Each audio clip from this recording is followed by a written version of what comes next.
How's it going, everybody? Welcome back to the Scoring from the 50 podcast. Today we have a huge episode. We got the college football playoff quarterfinals coming up in just a few days. All right, we got Miami and Ohio State on New Year's Eve in the Cotton Bowl. It's going to be a great game. Georgia, Ole Miss is playing in the Sugar Bowl, right where Georgia lost their last game last season, playing another quarterfinal in the Sugar Bowl in Louisiana. Kyle Wittingham has been hired by Michigan's head coach. Stick around. In the middle of the show, we're going to talk about that. That's huge news for the Wolverines. Alabama and Indiana are playing. Indiana is favored against Alabama. What is happening? What is college football?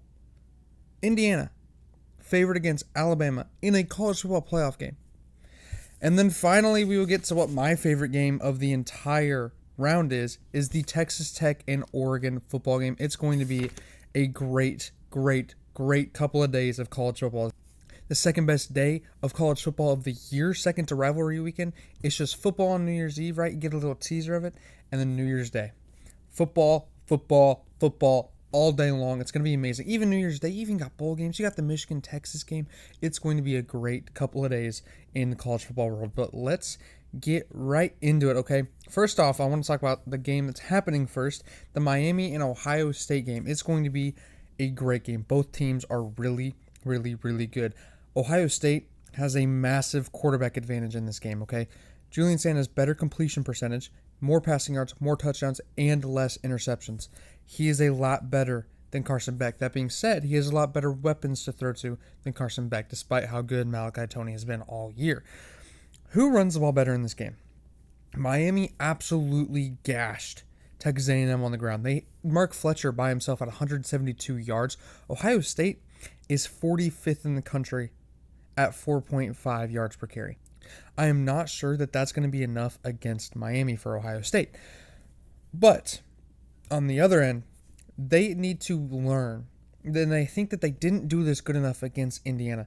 They have to throw the ball to set up the run. They work backwards from other teams. That's not a knock on Ohio State at all. They throw the ball better than every other team in the country. I think they have the best passing attack in the country. Obviously, you have Carnell Tate, who's going to be in the top 15, and then you have Jeremiah Smith, who's going to be in the top 5.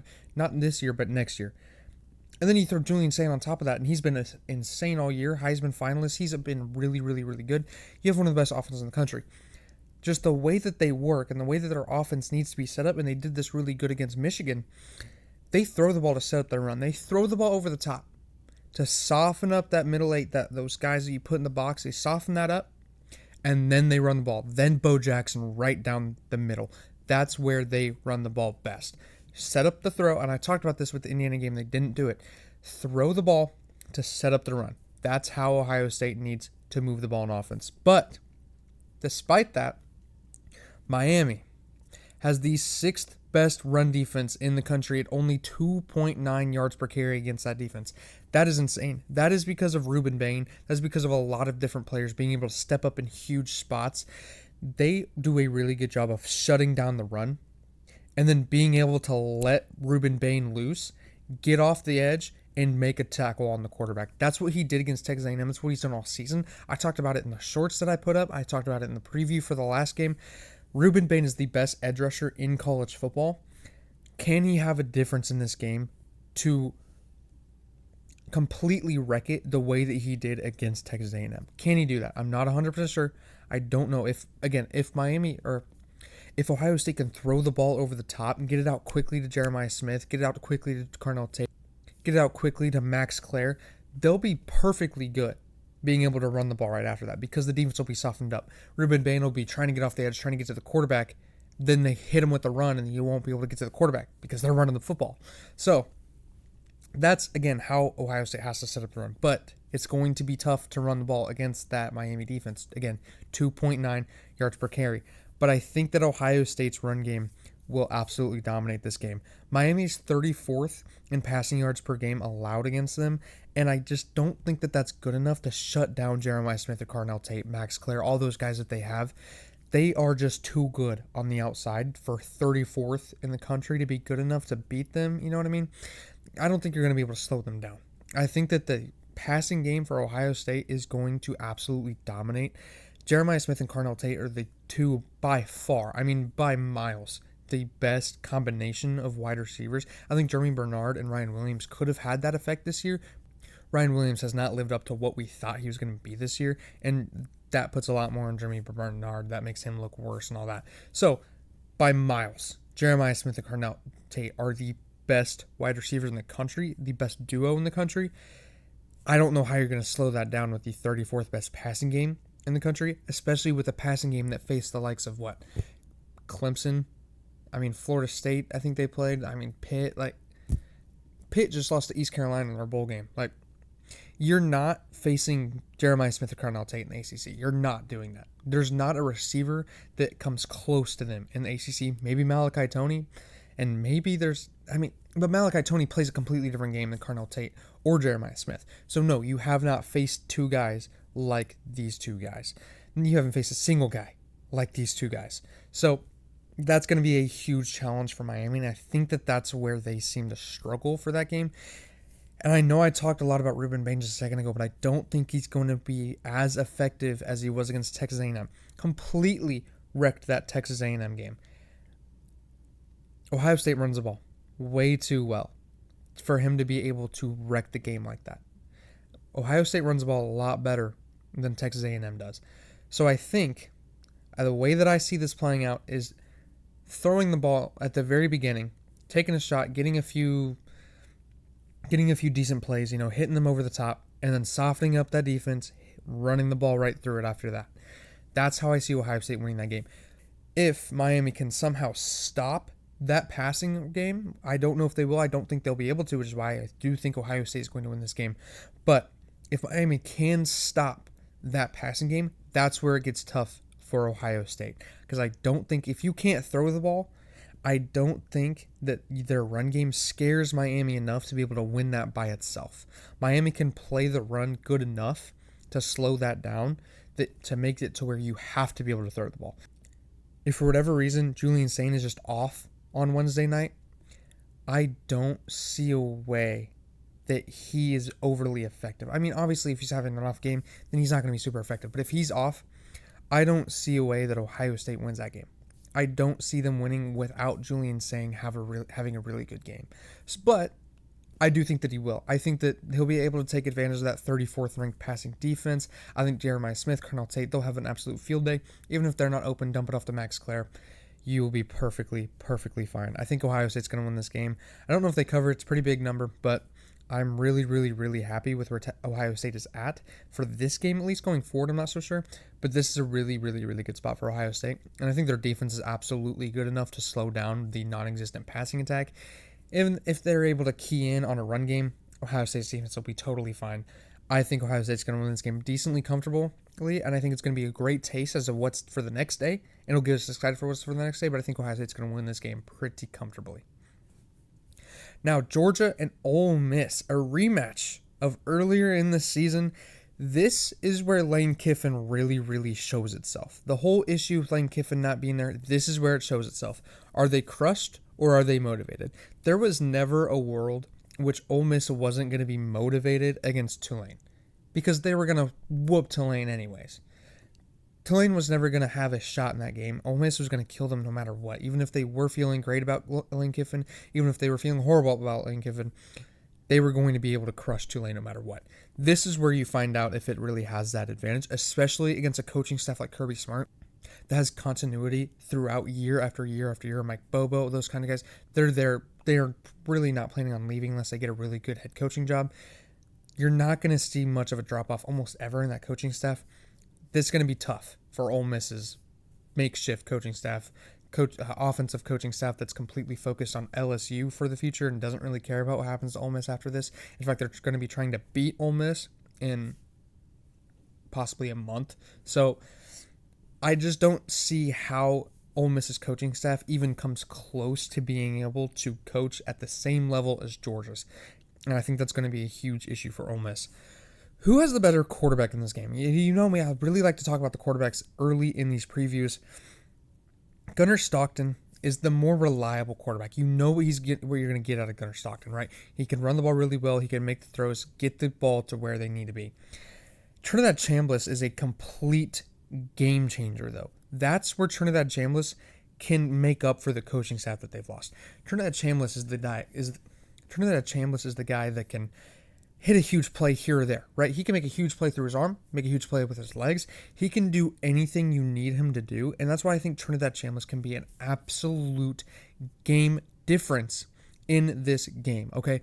He is going to be able to get the ball to his receivers. You see his stats. I mean, Ole Miss is 25th in scoring, but they're 4th in passing yards, and that's because of Trinidad Chambliss. He's been able to get the ball to where it needs to be to his receivers extremely well all season long, and I can't wait to see what he does against this Georgia defense, because I think that if there's a way that Ole Miss does complete this upset and win this game, it's going to be through Trinidad Chambliss, and I think it's going to be with his arm, with his legs, going to be making plays all over the field. It's on Trinidad Chambliss this New Year's for Ole Miss to beat Georgia, all right? Gunnar Stockton, though, like I just said, is extremely reliable. You know what you're going to get out of him, and I think that he's had a really good season. He's one of the most underrated quarterbacks of all time, in my opinion. He's played really, really good all season. He played really, really good last season, beating Texas and all that. I know he struggled in the playoff, but this is where he makes up for that, right? He wasn't supposed to be playing in that game. This is his game. This is Gunnar Stockton's game. He has the ability against a defense that really isn't all that good to make a difference. He can make a difference in this game.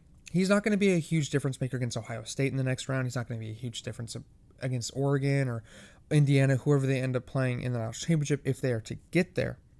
But this is a defense that he can do that again. You can put the game against, kind of like he did against Ole Miss earlier in the season, you can put this game on Gunnar Stockton. He's good enough for this. He has been solid all season. He's made huge plays. He's been one of the best big game quarterbacks in the country this year. He has done nothing but win big games this year for Georgia, and I think he's going to have a huge game against Ole Miss. I think both quarterbacks are primed to have huge games. I cannot wait to see what they do. It's going to be a very, very high-scoring game, in my opinion. I think, if I had to guess, it's probably around Georgia 34, Ole Miss 21. I think that's pretty similar to how the game went earlier in the season, but I think the loss of Lane Kiffin probably hurts him a little bit on the offensive side, but we'll get there in a second. Georgia will be absolutely suffocating. They have the number 10 scoring defense in the country, okay? Nobody's scoring points against Georgia. They have looked great all season. Georgia's offense needs to just do enough. Like I just said, 30 points, 28 points, somewhere around there. I think that's going to be perfectly fine for Georgia to win this game just because of how good their defense is and honestly how kind of one-dimensional Ole Miss's offenses. They're 29. Ole Miss is 25th in scoring in the country. I think that they're doing a great job of scoring, but it's mostly through the air. I think Georgia will have the guys like Ellis on the outside, that cornerback.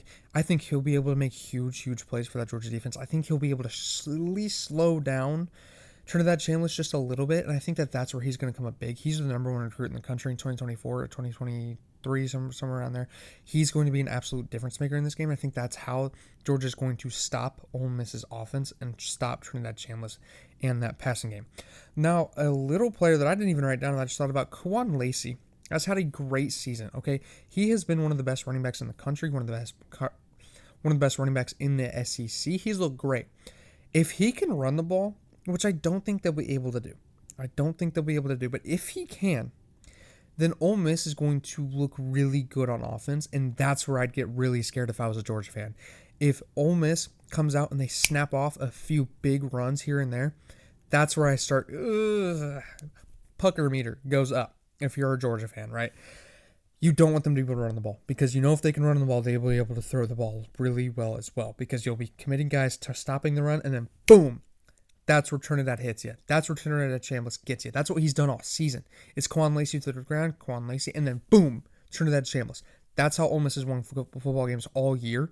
If that's the way the script starts to go for this game, I don't see a way that Georgia can stop that offense. And that's where I'd get really nervous if I was a Georgia fan.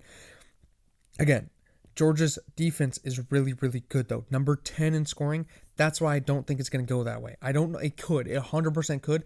I don't think it's going to. I think that defense is going to do a great job against the run and especially do a great job against Trinidad Chambliss. So I don't see that happening. Ole Miss, though, their defense is what really, really scares me.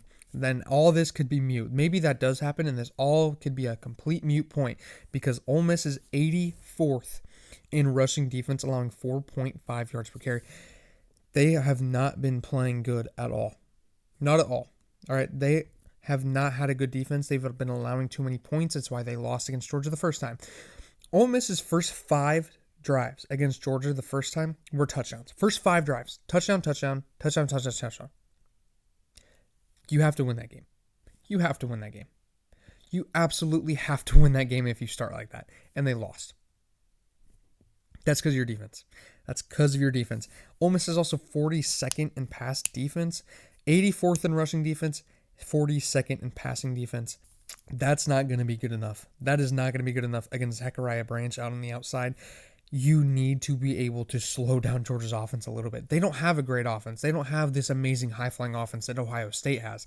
But they have a good enough offense that can easily take advantage of that. Nate Frazier, a young running back, I believe he's a true sophomore at Georgia. He is extremely good. He has an extreme burst. He's an extreme cut. Right out of his cuts, he can hit the hole as soon as he sees it. I think he's going to be one of the key players on Georgia's offense, especially going forward throughout this playoff if they were to win this game. I think Nate Frazier is going to play a huge part in that, and I can't wait to see what he does. Again, I just think that Georgia is absolutely going to dominate on the offensive side of the ball against Ole Miss's defense. But the biggest question and one of the biggest matchups that I think that I'm excited for in this entire round is Georgia's defense against Ole Miss's offense. I just told you all these different great things about how good that Georgia defense is, about how good that Ole Miss offense is. I think that matchup, Georgia's defense, Ole Miss's offense, is fascinating. One of the best matchups in the playoffs this entire year. I can't wait to watch that. That is going to be amazing. Great offense, great defense. Who wins? Who wins? Could be completely mute because I think that Georgia's offense is going to win it anyways. I think that that's what's going to be the key.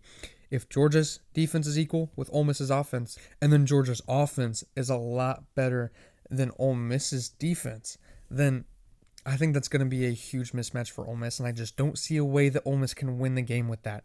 So I'm going to pick Georgia to win. I think Georgia maybe covers. I'm not quite sure. I'm not sure what the line is, honestly, on that, but I think Georgia's going to win this game and move on to play Ohio State in the semifinals. That's going to be a huge game. I cannot wait for Georgia and Ohio State rematch of the semifinals a few years ago, and that was a crazy game. Very happy that Ohio State lost that game. If they would have won that game right after Michigan got upset by TCU, that would not have been a fun New Year's for me. I digress. This is going to be a great game. This game, Georgia Ole Miss, even if Ole Miss wins and they go on to play Ohio State, even if Ole Miss wins and they go on to play Miami, I love this. I have really come around on this 12-team playoff, man. I am absolutely loving it. I think it's one of the best additions to college football in my lifetime, truly. I have really come around on it. I was not a huge fan of it at the beginning. I know it's going to expand more, and I don't like that. And hope maybe I was right about not liking expansion. I just needed it to be farther down the line. I'm not sure. But again, I think it's going to be really fun to watch. I can't wait to watch it. It's going to be a great game. Now, I do want to talk about Kyle Wittingham has been hired at Michigan. I think that this is a great hire by Michigan. I'm a little biased. I have a Michigan flag right there. There's a Michigan player right. How do I point at it? Oh, I'm not used to being on camera. Right there, that's Aiden Hutchinson. There's a Michigan helmet right there with Michigan Snowman on top of it. Michigan National Championship picture right there. Michigan jersey right there. Michigan Sports Illustrated cover right there. I mean, there's Michigan woven throughout this show, right? So take it with a grain of salt. But I love this hire, man. Even if Kyle Wittingham was hired at Washington, hired at freaking UTSA or something, Kyle Wittingham does nothing but win football games, and that's all that he's done for 21 years at Utah. I think he's a great staffer. I think he's a great recruiter. He recruits the right guys. Doesn't recruit the best guys, but he recruits the right guys. He has done a great job at Utah. I think he's going to continue that at Michigan. His brand of football fits Michigan to a T. I mean, it's perfect. Tough, physical, running the ball, throwing the ball whenever you have to, but running the damn football on the ground. O-line, my O-line is better than your D-line. My D-line is better than your O-line. We're going to out-physical you. We're going to win this football game. That's how Michigan plays. That is how Michigan plays football. That's how I love watching Michigan football. I can't wait to watch what Kyle Wittingham does at Michigan. I think if you're Bryce Underwood looking at this and you see, I think his name, and you see that Utah offensive coordinator coming with Kyle Wittingham, and you look at what Devin Dampier just did at Utah and what the kind of season he just had, winning 10 games, only losing 2 games. You're excited if you're Bryce Underwood. I think Devin Dampier and Bryce Underwood are very, very, very similar. I think Bryce Underwood is around the same version of Devin Dampier, except he can throw the ball a lot better and he runs the ball a little bit worse. I think that Bryce Underwood is going to fit into this system perfectly, especially with that offensive coordinator coming over with Kyle Wittingham. I think it's going to be great. And then you look at the defensive side of the ball. Look, I love what Wink Martindale has done for Michigan the past 2 years. He essentially won us that game against Ohio State in 2024, called a perfect game. Perfect game in 2024 against Ohio State. I love what he's done, and I will forever hold him near and dear to my heart for what he did in that game. But this year, he kind of struggled. I think I definitely noticed it last year. Towards the end of the season, it really started clicking against Ohio State, against Alabama. Those blitzes were getting home. Everyone looked great on the defense side of the ball, but earlier in the season last year and pretty much all season this year, if any time that defense went up against a really, really, really good offense like a USC that ran the ball extremely well, even against an Oklahoma who was running the ball really well, and then hell, even Ohio State ran the ball down our throats in that game. I watched it live. I watched Bo Jackson get 12 yards per carry is what it felt like, but man, he would get gashed on the ground. BYU's defensive coordinators, who I believe will be coming with Kyle Wittingham, and I think he's done a great job. I mean, BYU, you're practicing against Bear Bachmeier every day in practice. You're practicing against these really good physical offenses, and that's not exactly what you're going to face against Ohio State or something like that. But BYU, if you're thinking about them, they didn't do a great job against Texas Tech, but against everyone else. And if you're looking at, typical Big 12, if you go look at Arizona State, what they're doing, if you go look at TCU with Josh Hoover, if you go look at teams like that, you're facing high-flying offenses wanting to spread the ball out, throw the ball all over the field. That's what Ohio State does. And they shut that down pretty well against everybody except for Texas Tech. I think that these are two great hires for the offensive and defensive coordinators. I think it's going to be a great hire that works out really well for Michigan. He's not necessarily the long-term hire. Everyone's going to talk about his age. He's 66 years old, right? We get that. I think that he's going to be a great hire because what he's going to do is he gives us a win-now mode. And I think that's the mode that Michigan is in right now. With Bryce Underwood, the kind of talent that he's in, hopefully you're trying to keep him to stick around. Obviously, you're trying to get Andrew Marsh to stick around as well. The talent with those two guys was immense. You saw it throughout the middle of the season. It disappeared against Ohio State. Wonder who was calling the offense for that game. I'm so glad that Chip Lindsey, and I don't think it was necessarily his fault. I think Sherrod Moore was running the offense for that game. But I'm really happy that the coaches that were a part of that game plan against Ohio State are nowhere near the program anymore. The wide receivers coach, I don't believe, is going to be sticking around, which is why I'm a little nervous that we might lose Andrew Marsh. I'm not 100% sure on that, but that would sting. But I think we'll get guys in the portal, so I think we'll be okay. But if Ron Bellamy, our wide receivers coach, I think he's gone. I think the Grant Newsome, I don't see him sticking around. I'd rather have it. I don't even know who the Utah's offensive line coach is, but I know how good that offensive line is, and I think I'd rather have him than Grant Newsome. All due respect, Grant Newsome, he's done a great job. He did a really good job because the offensive line was really not that good at the beginning of the season, and they got so much better throughout the season. So I think he's going to land on his feet. I think he'll be all right. But again, we're going to have a new offensive line coach, have a new wide receivers coach, new offensive coordinator, new head coach. Everyone involved with that offensive play calling against Ohio State, gone. The only one that I believe will be sticking around is Tony Alford, the running backs coach, which is going to be great. I think that's going to keep Savion Hyder, the 5-star running back that just came in. It's going to keep Jordan Marshall, our starting running back next year. Even if Justice Haynes decides to come back and he's our starter, I think that's going to lead to great things for him as well. So I cannot wait to see what that offense looks like. I think it's going to be amazing. I think the BYU defensive coordinator is going to do a great job. I cannot wait to see. I'm really excited. It's an exciting time to be a Michigan fan. I mean, our basketball team, this isn't a basketball show. I very rarely will bring up college basketball team this show, but college basketball for Michigan's going great. College football, I mean, this past year wasn't great. I mean, 9-3, that's nothing to be sad about. 9-3 with the youngest team in the Big Ten is with a coach that's DMing OnlyFans models at halftime, that's a pretty big accomplishment. If I'm going to spin this into something, you know what? Not bad. We got that guy out of here. We got money. We got Bryce Underwood, hopefully. Hopefully we still have Andrew Marsh. We'll have Jordan Marshall. We'll have a really good run game. It's an exciting time to be a Michigan fan. I can't wait for next season. I think those Kyle Wittingham and Ryan Day is so much better of a head coaching battle than Ryan Day and Sharon Moore.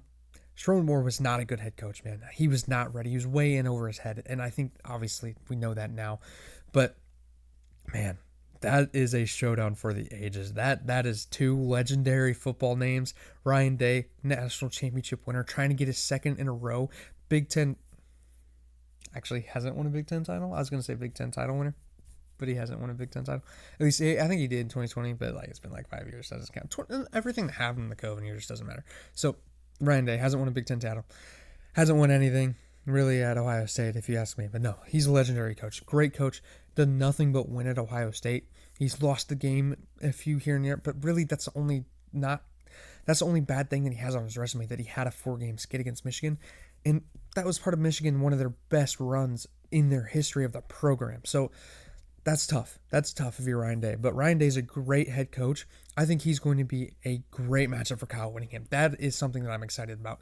Urban Meyer, his two proteges in the same game. I love it, dude. That's going to be amazing. I cannot wait for next year. It's going to be great. Kyle Wittingham, A+ higher for Michigan. I'm going to take a break for just a second. I want to point some things out, just a little halftime right in between this podcast episode. I just want to wish a very Merry Christmas. I had a really great Christmas. I had my family came home. My sister and my brother-in-law came home. It was great to see them. I saw some family. My dad's side of the family was here. I had to have my mom's side of the family over for a breakfast a couple days later. It's been a really good Christmas, and I want to point that out. And I just want to point out a couple things that I got for Christmas and just give a little insight to my life. But first off, from Santa Claus, he brought me this book. All of this is college football related, don't worry. By Mike Leach. Swing Your Sword by Mike Leach. It's a biography by Mike Leach. He passed away a few years ago from a heart attack, one of the saddest days of college football. He wrote this autobiography about 10 years ago. I believe it was in 2012. I want to say it was in between the Texas Tech job and the Washington State job. But I've read the first chapter about it. And the absolute first story that he shares is about him not liking a dog that was in his neighborhood as a child. I think he was very into Daniel Boone, and he wanted to have a Daniel Boone night with his friends. So he had teepees and all these cowboy stuff set up in his backyard, and this dog kept peeing on his stuff. And he kept getting mad. He was crying to his mom, and his mom tells him, he's just trying to mark his territory, show his dominance. It's okay. He can't help it. That's just how dogs are. And you know what? Mike Leach goes back out there.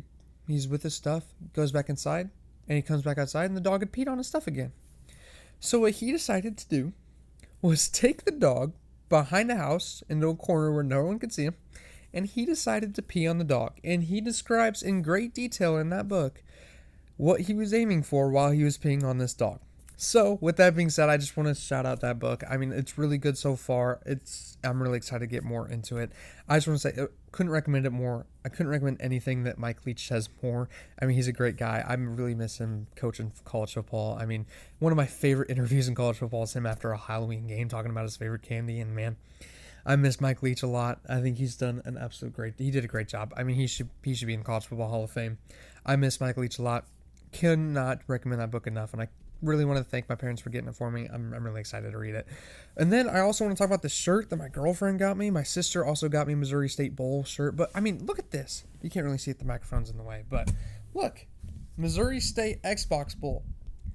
Missouri State was in a bowl game. Look, I'm from Kansas City, Missouri. My sister played soccer at Missouri State, so the Bears have hold a little soft spot in my heart. I love the Missouri State Bears, and I just want to shout them out. I have a Missouri State Xbox Bowl shirt on.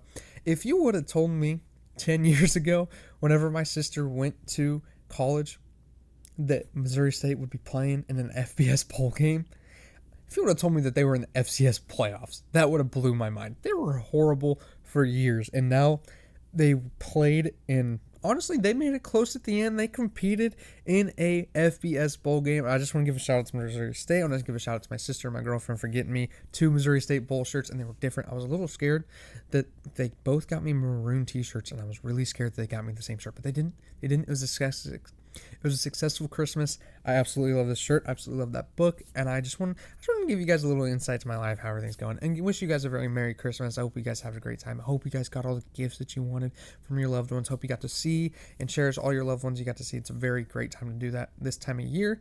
And you got college football just a few days later on New Year's. It's the best time of the year, isn't it? It's the best time of the year. Let's talk about those playoffs. All right, Alabama and Indiana. Indiana is favored against Alabama. I said at the top of the show, Indiana is favored against Alabama in a college football playoff game. My mind is blown. I've said it countless times. You want to know why Indiana is so good? I saw this stat while I was researching for this game. They're 4th in points per game, and they're 3rd in points allowed per game. They're scoring 39 points per game. They're allowing 11 points per game. If you score 39 and your opponent scores 11, I'd say that's going to win you quite a few football games. If you had to be exact, I think that's going to win you every single football game that you've played. That's where Indiana's at. I don't have much to say about this game because honestly, I think that Indiana's going to dominate this game. Indiana averages 5.3 yards per carry. They averaged 9.2 yards per pass, which is 6th in the country. And I wanted to point that out and I wanted to look at play-by-play because Indiana always puts teams in a position to where they are running the ball and the other team is always throwing the ball because the other team is down by so much. Again, 39-11 is what their average scores are. So, if you're ahead, you're running the ball constantly. That doesn't mean you're going to get a ton of yards. But the other team knows what they're going to do. They know that they're going to run the ball because they're up by a lot. And they still average 5.3 yards per carry. And then whenever they do throw the ball, they're also averaging almost a first down every single time they throw the ball. That's insane. That's a really good offense, man. And if you're looking at defense, they're only allowing 3.1 yards per carry and 191 passing yards per game. That's crazy to me. Indiana's defense is playing at an insane level, and so is their offense. I mean, I can't say enough of how good Indiana has been, and it's completely astonishing playing in the Big Ten and being that good. It's one thing, we'll talk about Texas Tech next. It's one thing to do it in the Big 12. One thing to do it in the Sun Belt. They're doing that in the Big Ten. They played Ohio State. They played Oregon. They played really good football teams, and they still have these stats. Indiana is a damn good football team, and they are favored by, in my opinion, the correct amount. I don't think Alabama's really all that good. I really don't. Alabama cannot run the ball. They can't. They cannot. They averaged 1.1 yards per carry against Oklahoma. That's not good enough. If you average 1.1 yards per carry against Indiana, I would bet my life savings on Indiana winning that football game. And if that happens, I don't even know what I'll do. I don't even know. But if I would bet a lot of money that if Alabama runs the ball the way they did against Oklahoma, they stand no chance. They stand no chance. And the thing about it, I don't see a way that they do. They haven't gotten better at running the ball all season. We've been talking about how bad Alabama is at running the football all year, and it still hasn't gotten better. And we're in the quarterfinals. It's New Year's. You still can't run the football. That is a huge issue for Alabama. And like I said in the reaction to the Alabama and Oklahoma game, you just got to fix it for next season and pray to God you can cover it up against Indiana. Granted, they did that against Oklahoma. They have been throwing the ball decently well, but they didn't against Georgia. They didn't against Oklahoma the first time. They cannot run the ball the way they have all season. They have to find a way to run the ball better. I don't think they're going to, which is why I think that Indiana is going to absolutely dominate this game. I'm expecting a probably 2-score game that you're like, wow, this feels like a lot worse than a 2-score game. This is probably the game that I'm least excited about. And the weirdest part is that I'm least excited about it because I think Indiana is going to absolutely dominate. The way that I see this playing out for Alabama, though, if they were to win, Indiana has done a good job of only allowing 191 passing yards per game, but I don't think their corners are really all that good. They didn't get tested the way that they should have been against Ohio State. Like I said earlier, I've said it with Ohio State all season, throw the ball to set up the run. They tried to run the ball to set up the pass. They didn't get tested the way I wanted to see them be tested. So, I'm not 100% sure how good that secondary is. Now, granted, they did play really well against Oregon at home, but that game was a little cold. It was messy. It was sloppy. I just don't know how good that Indiana secondary is. And I think if Ty Simpson plays the way that he did against Oklahoma last weekend, or the way that he played in that little 4 to 5 game stretch of ranked teams earlier in about the middle of the season, then yeah, Alabama has a shot at this game. They have the athletes to go and win this game. But Indiana's just the better team. They execute better. They have the better head coach, in my opinion. It's hard to get better than Kurt Cignetti right now. The defensive coordinator is who should have won the Broyles Award if he hasn't already. They have a really good team. It's hard to beat that coaching staff at Indiana. I think they're going to absolutely dominate Alabama in the Rose Bowl. And I do want to point out that the forecast for that game is rain, rain, rain, rain, rain. It's going to be wet, sloppy, messy for Indiana, and I think that really favors Indiana, because if Alabama's going to be the one that's throwing the ball and it's going to be slipping out of hands, all the issue. They can't run the ball, so it's going to be a huge issue if the ball is slippery, if it's flying out of people's hands. Then Alabama, yeah, they're going to struggle. They're going to struggle a lot. Indiana, they'll just be able to run the ball. Like I said, 5.3 yards per carry this year. Indiana will be just fine if they can't throw the ball, although they can, and they have really, really, really, really well. Like I said, 9.2 yards per pass. That's almost a first down. Elijah Surratt out there on the outside. Omar Cooper out there on the outside. 2 insane wide receivers. Indiana will be perfectly fine. I don't see a way that Alabama wins this game, and it's just insane to say. It's insane to say, but I don't see a way that Alabama beats Indiana in the Rose Bowl.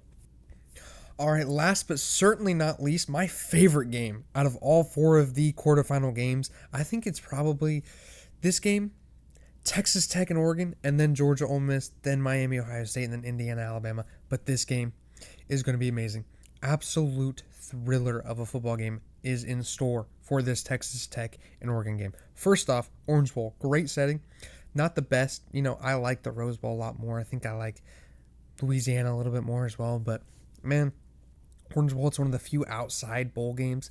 I absolutely love it. Okay, I absolutely love it out in the Orange Bowl. And not only is it the Orange Bowl, not only are the vibes going to be awesome because it's the Orange Bowl, but, man, this uniform combo, man, Oregon, everyone knows Oregon has the best uniforms in college football. Arguably have the best uniforms in all of sports. But, man, Texas Tech is nothing to scoff at either. If they're running, they'll be the home team, so they'll get the darker uniforms. They run out there in their red uniforms. They run out there in their black uniforms. Either one, oh my gosh, it's going to be an insane uniform matchup. That has nothing to do with how the game's going to play out. But, man, this is going to be a beauty on the eyes. This is the battle of can you do it in 1 year. These two teams are built very, very, very similar. A lot of NIL money is being thrown around. A lot, and that's not a bad thing. I said that kind of derogatory. It's not. Not in this day of college football. If you're not paying your players a lot of money, you're not going to compete. You're not going to be anywhere close to where you want to be. Both of these teams pay their players very handsomely. They've done a great job in the NIL and resources part of the sport. But Texas Tech is just a few years behind Oregon. Oregon's been doing it for a while.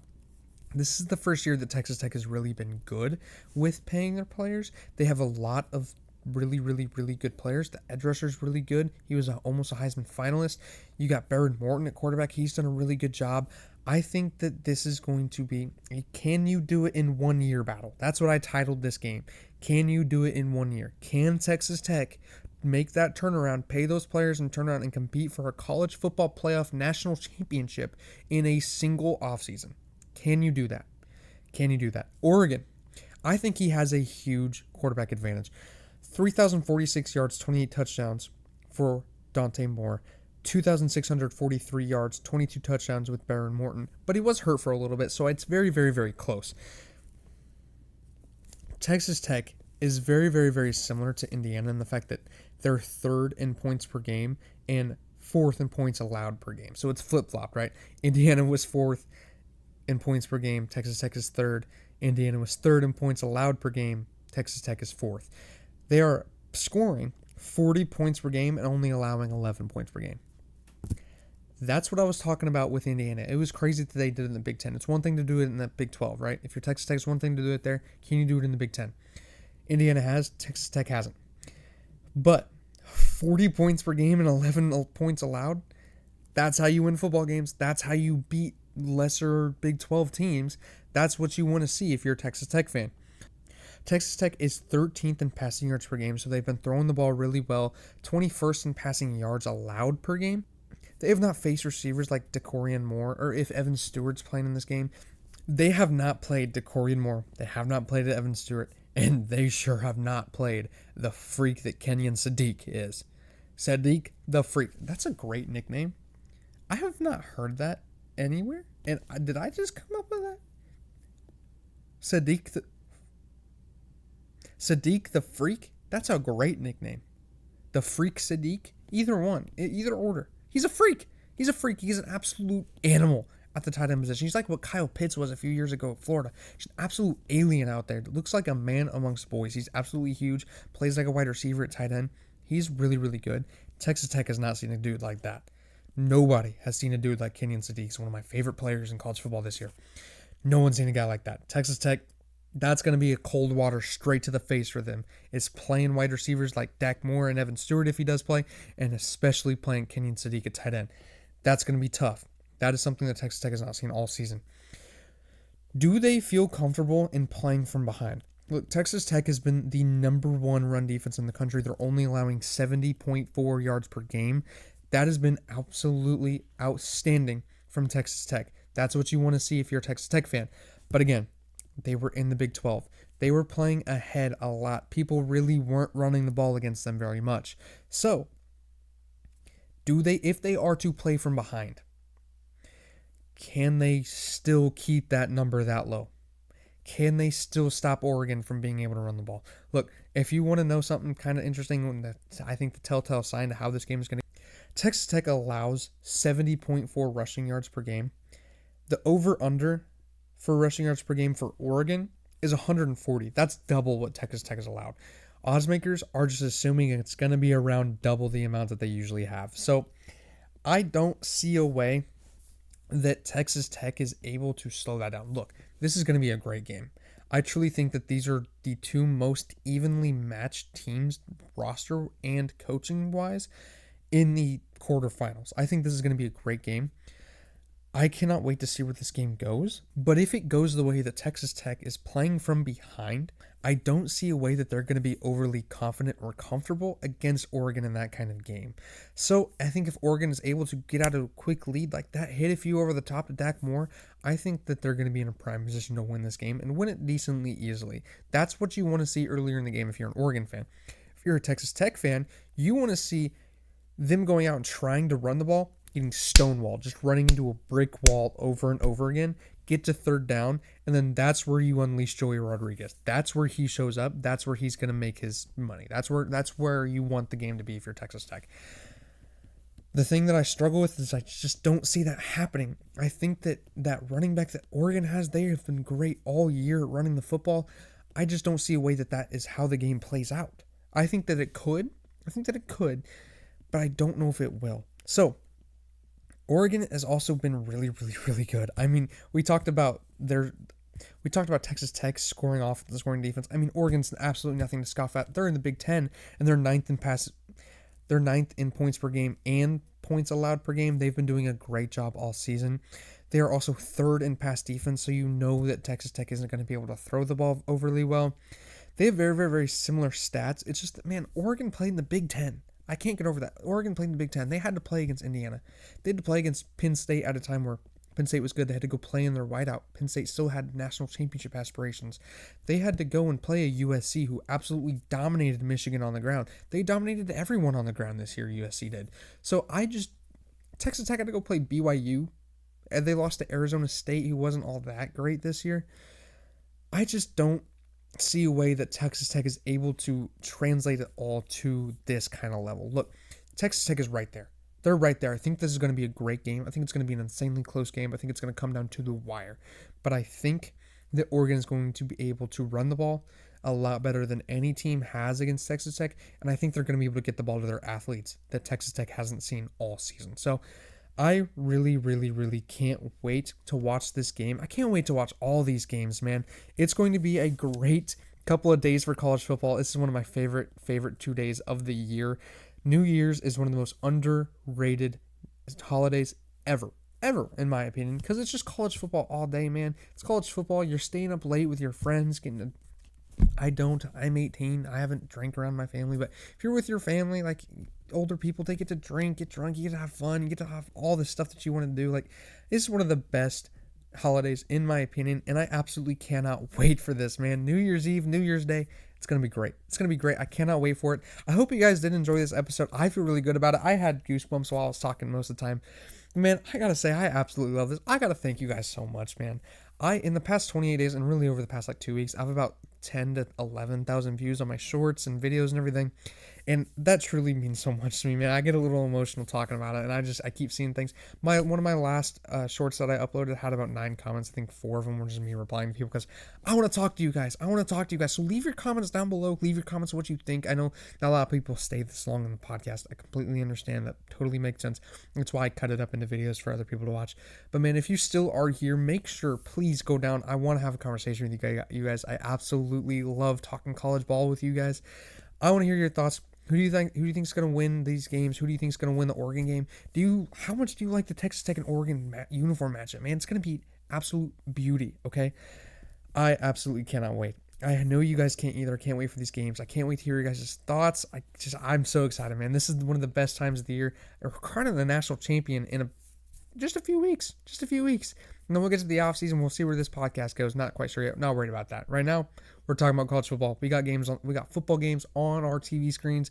We're feeling great. All right. I hope you guys have a great rest of your week. I will talk to you guys again after the college football playoff quarterfinals. I believe with the break that they have it, to where it's on the middle of the week, and then we have about a week and a half until the next games, which is really nice for me because I was able to get a reaction podcast up, and then now I'll be able to get a preview podcast up and have 2 separate podcasts and get more content for you guys, which is always great. Who doesn't want more videos? I do. I love it. I can't wait to talk to you guys again after the games. Give me your thoughts down below. I hope you guys have a great rest of your week, and I'll see you guys next time.